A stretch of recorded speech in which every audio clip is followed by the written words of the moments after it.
എന്റേതു മാത്രം. രചന ആമിന. അവതരണം ഷാഹുൽ മലയിൽ. എഡിറ്റിംഗ് ഷെരീജ് പൂനൂർ. സുമതി പറഞ്ഞതും അമ്മയും ആനന്ദും ഒരുപോലെ ഞെട്ടി. തന്റെ ആദ്യ ഉദ്യമം നടന്ന സന്തോഷത്തിൽ സുമതി ചിരിച്ചു. സുമേ, നീ ഇത് എന്തൊക്കെയാ പറയുന്നത്? ആദിയുടെയും കാവ്യയുടെയും കല്യാണം നടത്താ പിന്നെ അവരെ പിരിക്കാനാണോ നീ നോക്കുന്നത്? അതിനവർക്ക് ആവുമെന്ന് എനിക്ക് തോന്നുന്നുണ്ടോ? സ്വന്തമോട് സന്തോഷം നയിക്കാനാണ് നിങ്ങൾക്ക് ആഗ്രഹമെങ്കിൽ ഇഷ്ടമുള്ള പോലെ ചെയ്യ്. പക്ഷെ എന്താ നീ ഒരു ആഗ്രഹം ഉണ്ടെങ്കിൽ അത് നടത്തി കൊടുക്കാൻ അവന്റെ ഏട്ടനായ എനിക്കറിയാം. അതിന് ആരുടെയും സമ്മതം വേണ്ട. എന്റെ സമ്മതമില്ലാതെ എന്റെ മോളെ നീ എങ്ങനെ അവന് കൊടുക്കുന്ന? അതിന് നിങ്ങളെല്ലാം അത് വിവാഹം ചെയ്യുന്നത് നിങ്ങളുടെ സമ്മതം വാങ്ങാൻ. കാവ്യയുടെ സമ്മതം മാത്രം മതി എനിക്ക്. അവൾക്ക് സമ്മതമാണെങ്കിൽ അത് ഞാൻ നടത്തും. നിങ്ങൾ ഇതൊക്കെ പറയുന്ന പ്രിയക്കാരനാണെന്ന് ഞങ്ങൾക്കറിയാം. എല്ലാവരുടെയും സന്തോഷവും സമാധാനവും തകർത്തുകൊണ്ട് അവൾക്ക് എന്ത് കിട്ടാനെന്ന് എനിക്ക് മനസ്സിലാവാത്തത്. ഇപ്പൊ അവളോട് എനിക്ക് വെറുപ്പാ. ഇത്രയും നാൾ ഒരു തരം സ്നേഹമെങ്കിലും ഉണ്ടായിരുന്നു.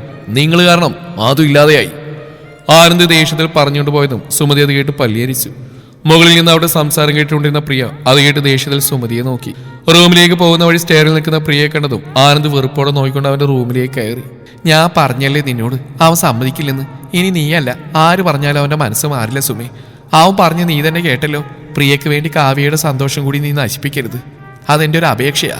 അമ്മ കൈകൂപ്പി പറഞ്ഞ് സുമതിയെ കേട്ട് ദേഷ്യത്തിൽ നിന്നു. അമ്മ അവിടുന്ന് മടങ്ങിയതും പ്രിയ ദേഷ്യത്തിൽ താഴേക്ക് ഇറങ്ങി വന്നു. ഇതാണ് അമ്മയുടെ ഐഡിയ? ഇതാണെന്ന് ഞാൻ അറിഞ്ഞതെങ്കിൽ സമ്മതിക്കില്ലായിരുന്നു. എന്റെ ആഗ്രഹത്തിന് വേണ്ടി കാവ്യയുടെ സന്തോഷം നടക്കാൻ ഞാൻ സമ്മതിക്കില്ല. അവൻ പറഞ്ഞ് ഞാൻ കേട്ടു. അമ്മ കാരണം അവനിപ്പോ എന്നോട് വെറുപ്പാ. ആദ്യം വേദനിപ്പിക്കുന്ന ഒന്നും നന്ദുവിന് സഹിക്കില്ല. അവിടെ അമ്മ ഇപ്പൊ പരീക്ഷിച്ച്. സത്യത്തിൽ അവൻ എന്നിൽ നിന്ന് അകലുന്ന അമ്മ കാരണമാണെന്ന് എനിക്ക് സംശയമുണ്ട്. മോളെ, ഞാൻ അങ്ങനെ പറഞ്ഞ് അവൻ നിന്നെ വിവാഹം കഴിക്കാൻ സമ്മതിക്കാൻ വേണ്ടിയാ, അല്ലാതെ അവരെ പിരിക്കാനല്ല. നിന്നെ പോലെ തന്നെയാ എനിക്ക് കാവ്യ. നിനക്ക് വേണ്ടിയാ ഞാൻ ഇങ്ങനെയൊക്കെ ചെയ്യുന്നത്. നിന്റെ ആഗ്രഹം നടക്കാൻ വേണ്ടിയാ ഞാൻ ഇങ്ങനെയൊക്കെ പെരുമാറുന്നത്. അപ്പൊ നീ ഇവിടെ ഉള്ളവരുടെ കൂടി എന്നെ കുറ്റം പറയാണോ? ഞാൻ ആരെയും കുറ്റപ്പെടുത്തിയിട്ടില്ല. അമ്മയുടെ സംസാരം കൂടെ അവൻ എന്നെ വെറുത്തോണ്ടിരിക്കുക. അമ്മ കാരണം അവനെന്നെ സ്നേഹിക്കാത്ത. എന്തിനാ എന്നെ ഇങ്ങനെ വളർത്തി? അതുകൊണ്ടല്ലേ ഞാൻ ഇങ്ങനെ ആയിപ്പോയത്.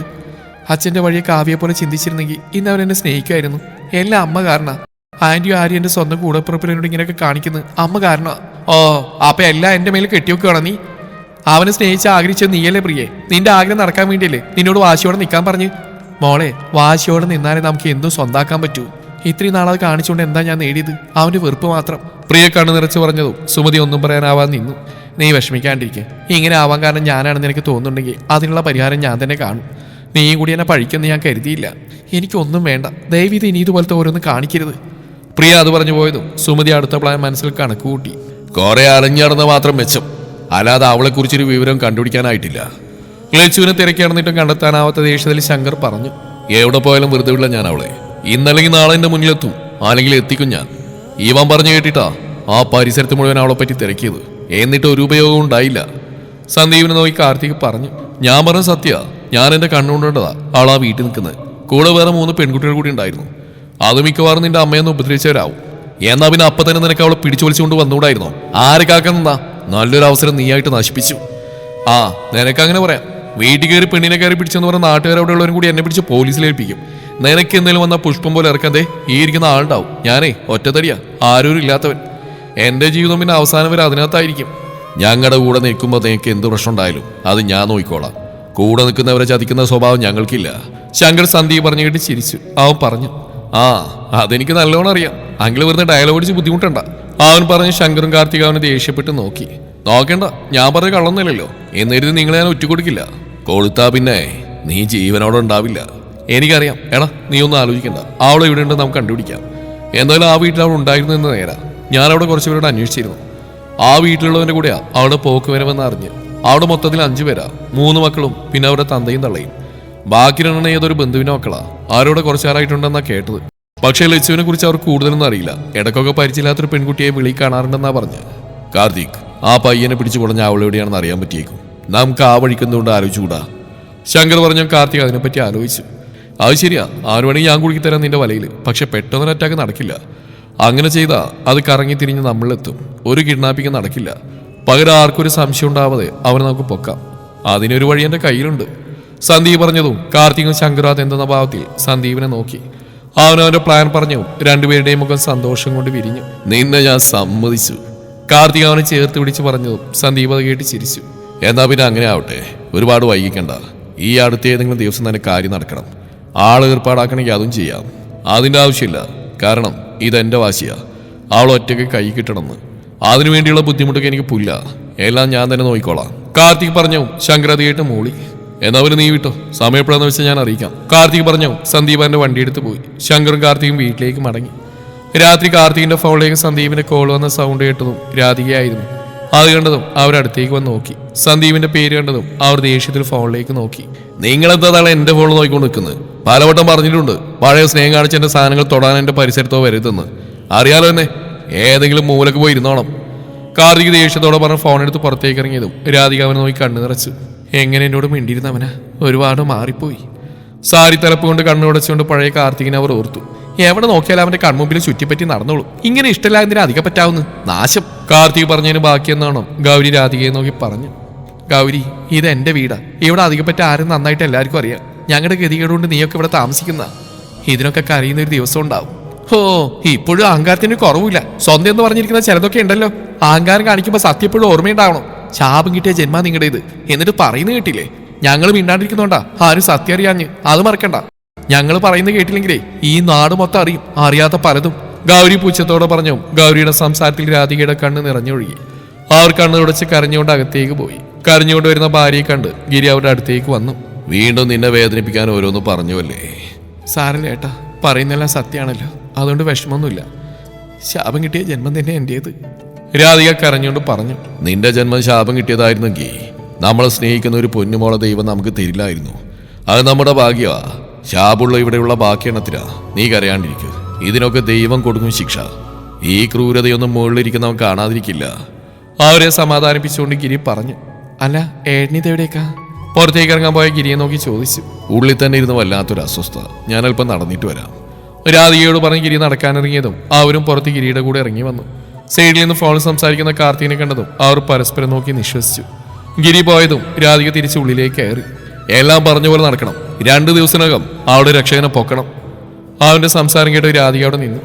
അവളെവിടെയാണെന്ന് അവന്റെ വായിന്ന് കിട്ടിക്കഴിഞ്ഞാൽ എവിടെയും കൊണ്ട് തള്ളാം. നമ്മുടെ പ്ലാൻ പാടരുത്. അവൾക്കുള്ള ആദ്യത്തെ അടിയായിരിക്കണം ആനന്ദിന്റെ മിസ്സിങ്. അത് കേട്ടതും രാധിക ഞെട്ടി നെഞ്ചത്ത് കൈവച്ചു. എന്റെ മോളെ എവിടെയുണ്ടെന്ന് ഇവൻ അറിഞ്ഞു. ആനന്ദ് മോൻ അപായപ്പെടുത്താനാണോ ഇവൻ നോക്കുന്നത്? എന്റെ ദേവി, വീണ്ടും നീ പരീക്ഷിക്കുകയാണോ? ആറ് വേദനയോടെ പറഞ്ഞു. കാർത്തിക് കോള് കട്ടാക്കി അകത്തേക്ക് വരുന്ന കണ്ടതും രാധിക ഉള്ളിലേക്ക് മറഞ്ഞു.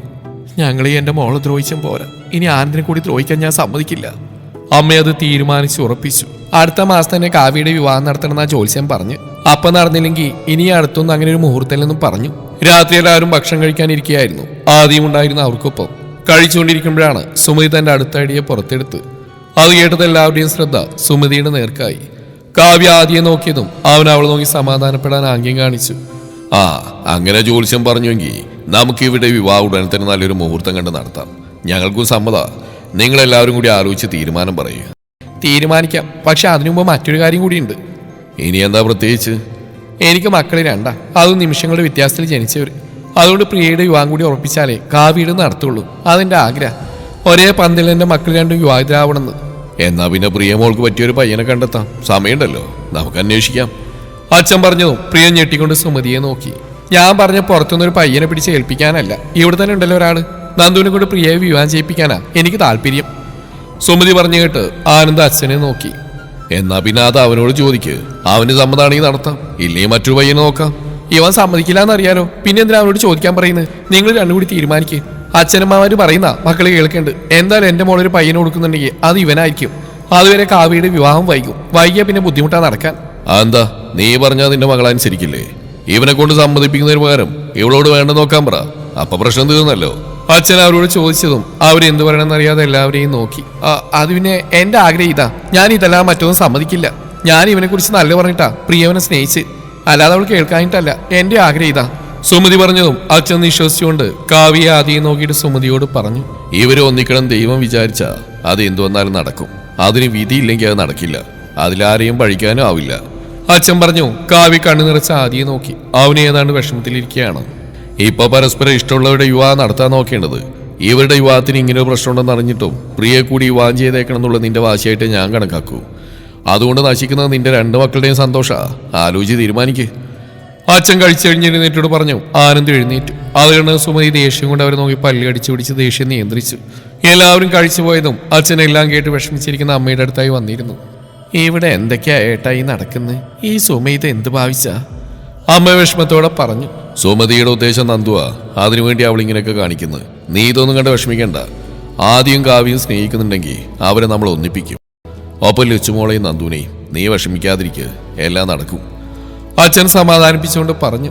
നീ കിടന്നോ പല്ലവി, ഞാനൊന്ന് മക്കളെ കണ്ടിട്ട് വരാം. അച്ഛൻ അതും പറഞ്ഞ് എഴുന്നേറ്റ് പുറത്തിറങ്ങിയതും ആദ്യം നോക്കി അവിടെ എല്ലാം നടന്നു. അവനെ കാണാതെ പുറത്തേക്ക് ഇറങ്ങിയതും പുറത്തെ സ്റ്റെപ്പിൽ ആദ്യം അവന് തോളിൽ തലവെച്ച് ചാരിയിരിക്കുന്ന കാവ്യയും കണ്ട അച്ഛനൊന്ന് ചിരിച്ചു. രണ്ടുപേരും കൂടി ഇരുന്നിരുന്ന് മുങ്ങാനാണോ പ്ലാൻ ചെയ്യുന്നത്? പെട്ടെന്ന് അച്ഛന്റെ സൗണ്ട് കേട്ടതും രണ്ടും ഞെട്ടി ചാടിപ്പടഞ്ഞ് എഴുന്നേറ്റു. അച്ഛനെ നോക്കി തെളിച്ചമില്ലാതെ ചിരിച്ചു. അതുകൊണ്ട് അച്ഛൻ അവർ രണ്ടുപേരെയും അവിടെ പിടിച്ചിരുത്തി. അവർ നടുക്കായിരുന്നു രണ്ടുപേരെയും ചേർത്ത് പിടിച്ചു. എന്തേ, നേരത്തെ ഞാൻ പറഞ്ഞു കേട്ട് വിഷമിച്ചിരിക്കുകയാണോ നിങ്ങൾ രണ്ടും കൂടി?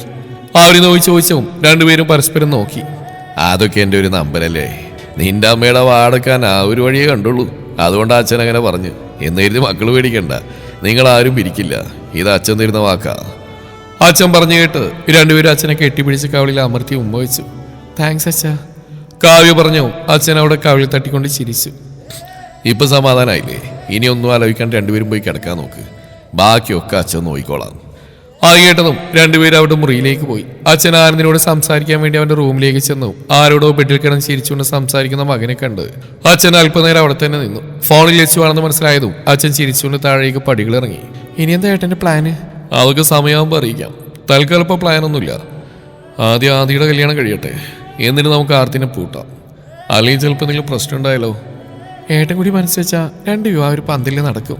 അതിന് നീയും കൂടി മനസ്സ് വെക്കേണ്ടി വരും ലച്ചു. ഞാനോ?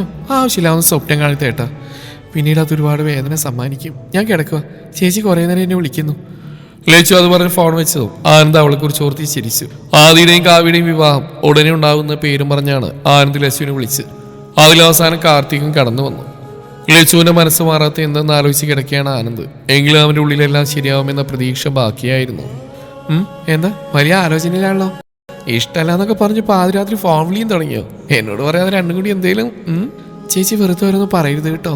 ഏട്ടന് ആദ്യം കാവ്യയുടെയും വിവാഹത്തെ പറ്റി അവിടെ സംസാരിച്ച കാര്യം പറയാൻ വിളിച്ചതാ, ലച്ചു ആൻസിയോട് പറഞ്ഞു. എനിക്ക് തോന്നുന്നില്ല ഇത് അത് പറയാൻ വേണ്ടി മാത്രമുള്ള വിളിയാണെന്ന്. നിന്നോട് സംസാരിക്കാനുള്ള ഒരു കാരണം തേടി നടന്നാവും ആനന്ദ്. എന്റെ പൊന്നു ലച്ചു, എന്നിട്ടും ആ പാവത്തിന് നീ മനസ്സിലാക്കുന്നില്ലല്ലോ. വേണ്ട ചേച്ചി, തൽക്കാലം കൂടുതൽ മനസ്സിലാക്കാത്ത ഞങ്ങൾ രണ്ടുപേർക്കും നല്ലത്. ഇല്ലെങ്കിൽ നാളെ ഞാൻ കാരണം ഏട്ടൻ വിഷമിക്കേണ്ടി വന്നാൽ അതെനിക്ക് സഹിക്കില്ല. പരസ്പരം സ്നേഹിച്ചിട്ട് നഷ്ടമാകുമ്പോഴുള്ള വേദന അത് പറഞ്ഞിരിക്കാൻ കഴിയില്ല. ലച്ചു അതും പറഞ്ഞ് പുതപ്പ് തലവഴിയെ മൂടി കിടന്നു. എന്നാൽ അവളുടെ മനസ്സിൽ അവനായിരുന്നു ആ നേരം അത്രയും. പിറ്റേന്ന് രാവിലെയും ആനന്ദ് ഓരോ കാരണം പറഞ്ഞ് അവൾ വിളിച്ച് സംസാരിച്ചു. അതിലവൾക്ക് സന്തോഷം തോന്നി, എങ്കിലും ഉള്ളിലെവിടെ ഒരു കുഞ്ഞു വേദനയും തോന്നി. കിച്ചണിൽ ആൻസിക്കൊപ്പം സഹായിക്കുമ്പോഴാണ് ലച്ചുവിന്റെ ഫോൺ ബില്ലടിക്കുന്നത് കേട്ടത്. അത് കേട്ടതും ആൻസി അവളെ നോക്കി ചിരിച്ചു. ലച്ചു സൗണ്ട് കേട്ട് ധൃതിയിൽ പോവാൻ പോയതും ആൻസിയുടെ ചിരി കണ്ട് വേഗത കുറച്ചു. പെട്ടെന്ന് ഫോണിനടുത്ത് എത്തിയതും അമ്മയുടെ കോൾ കണ്ട് അവൾ സന്തോഷത്തോടെ ഫോൺ എടുത്തു. അമ്മ പറഞ്ഞു കേട്ടതും ലച്ചു ഞെട്ടി. മോളെ, അവനോട് സൂക്ഷിക്കാൻ പറയണം. അമ്മയ്ക്ക് ആലോചിച്ചിട്ട് പേടിയാവുക. അറിഞ്ഞപ്പോൾ തന്നെ വിളിക്കാൻ തോന്നിയതാ, പക്ഷെ അപ്പോഴത്തെ സാഹചര്യം കൊണ്ട് കഴിഞ്ഞില്ല. അവനോട് പറയണം നീ. അവനവിടെ ഉണ്ടെങ്കിൽ മോള് ഫോണൊന്ന് കൊടുക്ക്. അമ്മ പറയാം മോനോട്. അത് പിന്നെ അമ്മേ. എന്താ മോളെ, ആൻ്റെ ഓഫീസിൽ പോയോ? ഏട്ടൻ വീട്ടിലമ്മേ, ഞാനൊരു ഫ്രണ്ടിൻ്റെ കൂടെയാ. അവൾ പറഞ്ഞു. അമ്മ മനസ്സിലാവാതെ അവളോട് വീണ്ടും ചോദിച്ചു. ലച്ചു കാര്യങ്ങളെല്ലാം അമ്മയോട് പറഞ്ഞു. അത് കേട്ടത് അമ്മയ്ക്ക് സന്തോഷമായി. മോളെ എതിർക്കാനും നിൽക്കേണ്ട. അമ്മയ്ക്ക് ഇത് കേട്ടപ്പോൾ സന്തോഷമായി. മോന് നിന്നെ ഇഷ്ടമാണെന്ന്. അമ്മയ്ക്ക് എന്താ പറയേണ്ടെന്ന് അറിയില്ല. അവരുടെ കണ്ണുകൾ നിറഞ്ഞു. അമ്മേ, സന്തോഷിക്കാൻ മാത്രം ഒന്നുമില്ല, ഇത് നടക്കില്ല.